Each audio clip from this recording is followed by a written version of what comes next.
Hi, I'm conducting research for my dissertation leading on from my research methods essay, Women as the Bridge Between Self and Other in Lebanese Film. This is quite a niche subject to research, especially from a feminist perspective, and so in this video I'm going to be explaining ways of expanding the research to the materials that are accessible. Step 1 is to search library catalogues. The most accessible catalogue to me is the Queen Mary Library, as I'm a Queen Mary student. So I'm just going to search this from home using the internet and the online database and look for Lebanese cinema. Okay, great. So, we can see the first couple of books and articles are ones that I've already read or referenced in my previous essay, including this one, Lebanese Cinema Imagining the Civil War and Beyond.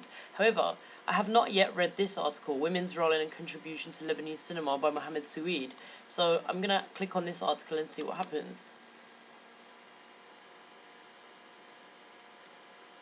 Okay, so one problem when looking for articles through library databases is that the links don't work to articles that have been archived online.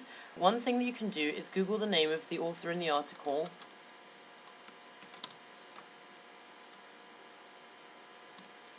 and by looking at these results you can then see if it's archived anywhere else.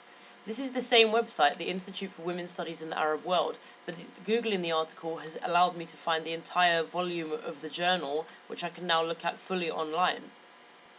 Okay, so I've now found the journal which has Mohammed Sueed's article in it. This is great because the entire journal has ended up turning out to be about Arab women in cinema, which means there may be other articles relevant to my topic within the journal.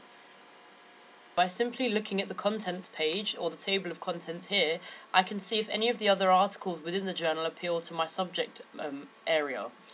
So here I can already see there's an article called Post-Third Worldist Culture, Gender, Nation and Diaspora in Middle Eastern Film and Video.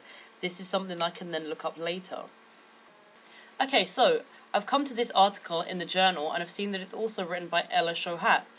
So, something else useful to do would be to later on also look up Ella Shohat and see what other things she's written about and to see if she's written any more stuff on this kind of a subject which could relate to my work.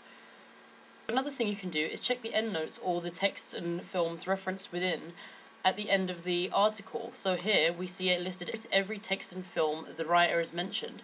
This leads us to more things that we can then look up, which branches out our research. This is where research can end up being complicated, as you end up with so many sources and references you don't know what to do with them. One way to help with this could be to create a document, such as I've done here, which lists all of the sources you've found and keeps your research organised. After this, the next step would be to refine your research by reading through the sources you have found and seeing which are most relevant or appealing to the subject you're going to be talking about. Making these notes can really help you narrow down your ideas, and you should eventually get to a point where all you have to do next is think of a question or a title for your dissertation. Hopefully this case study has helped you with your research. Thanks for listening. Bye!